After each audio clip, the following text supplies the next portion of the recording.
Ahojte, tuto je Tadeáš. Vítam vás zase. No, toto je takzvané nové video.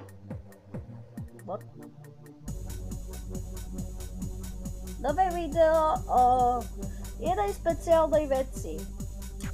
Je to z jednej videohry. Je to kedysi starý engine. Viete, kedysi staré hry, keď boli treba z RPGčka hry, veľmi staré RPGčka, tak dneska sa zaujímavé o hre názvom Undertale. Novej hre, ale je to presne na tomto engine. Nad jednou postavou, keď som videl takú jednu pesničku, tak som sa hrozne zamyslel nad jednou postavou. Volala sa Sans. A pozeral som ja 2 dní už nad tou postavou rozmýšľam. Jakože what? 2 dní? Aj pred spaním si proste v tej hlave nevím zapamätať tú pesničku. Nevím proste si ju dať preč. Išiel som aj na video Game Theory, lomeno o hrách rozprávaní, že teórie o hrách, že čo tam je zaujímavé a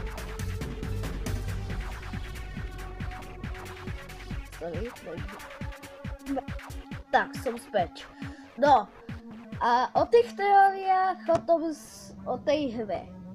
No, tá hra má fakt veľa secretov, aj veľa vecí, ktoré sú reálne v tej hre.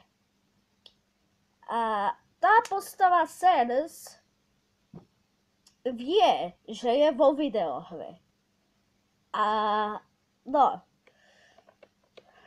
že pozrite si Undertale CZ alebo SK, neviem čo, ja som skúšal iba CZ. Našiel som tam jedného fraje, on to natáčal a že vie, že ten Sans vie ovládať cheaty.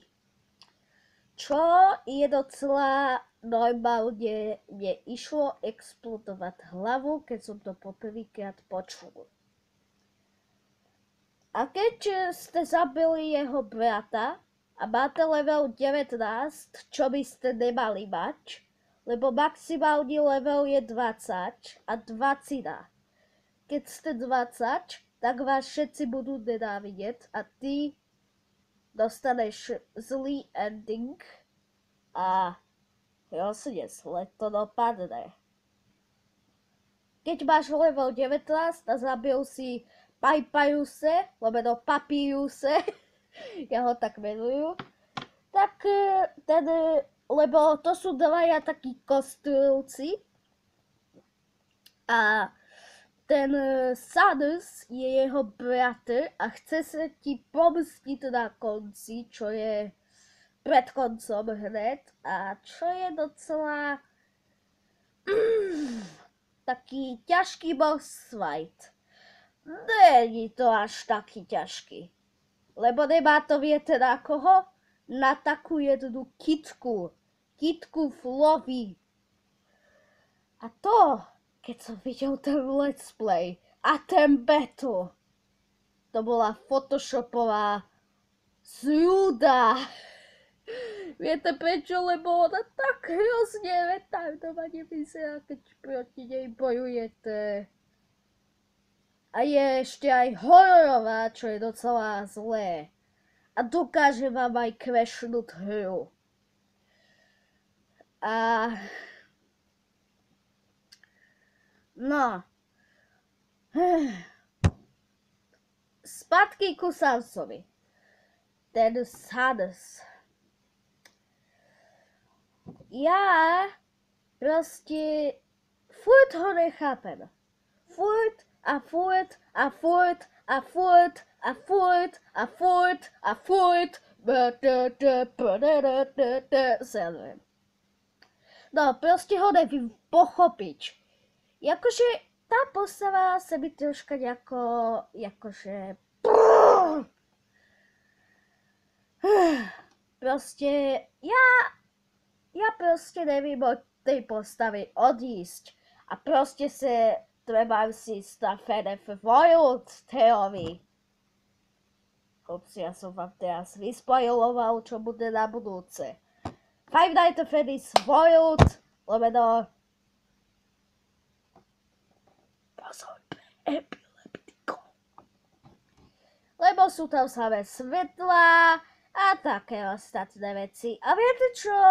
Že vraj, že Scott Games jedenkrát vydalo takú fotku na Five Nights at World, ako bola Benju obesená. No. Ja si nemyslím... No. Niektorí youtuberi a niektorí hráči tohoto Five Nights at World si rozprávajú, že je to vôbec hra pre deti, lebo keď takéto veci tam sú, tak... No. Sorry, toto bolo včera, lebo včera som mal redový tento rožok, takže...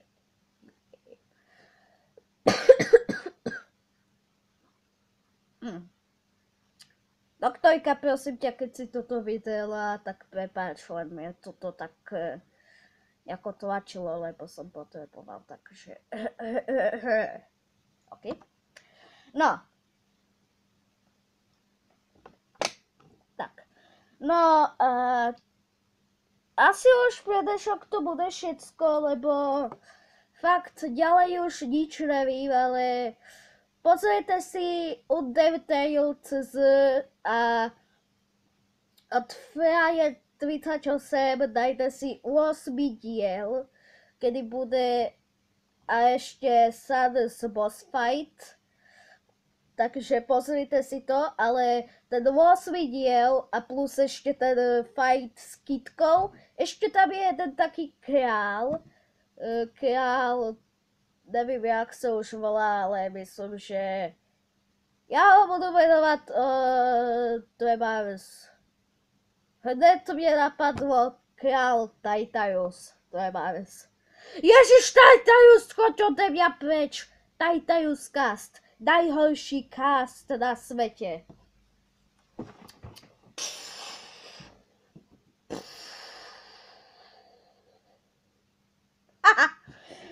No. Tak to je pre všetko. Dúfam, že sa vám video páčilo. Keď áno, tak nie. Keď áno, tak dajte like. Keď nie, tak dislike. Keď absolútne nie, tak konečné. A ahojte. Waha!